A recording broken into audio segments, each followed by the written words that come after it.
My name is Monica, and together with my learning team friends, George and Lori, we're going to share with you the poem Last Thoughts on Woody Guthrie, originally read by Bob Dylan.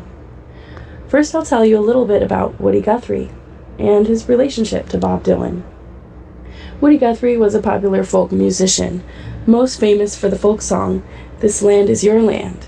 You probably sang it in elementary school.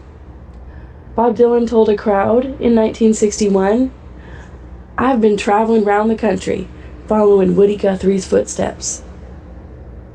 Dylan even adapted his style, slightly emulating Woody Guthrie's posture and singing style.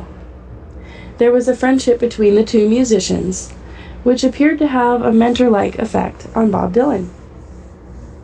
Woody Guthrie's health began to deteriorate, and he was moved to Brooklyn State Hospital in 1961. Bob Dylan wrote this poem about Guthrie, which was recorded in 1963. The poem is read, and until the very end, he finally mentions Woody Guthrie's name.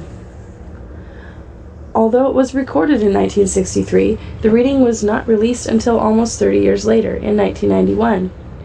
He has never performed the poem since, and this was his first and only reading.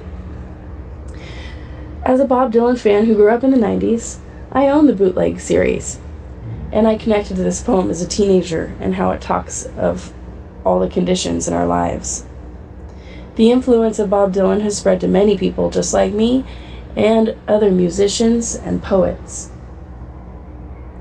He is a folk, rock, and protest songwriter, poet, and transformative musical artist. Now you will hear Bob Dylan's voice, which originally announced his own poetry reading, and then we will read to you Last Thoughts on Woody Guthrie.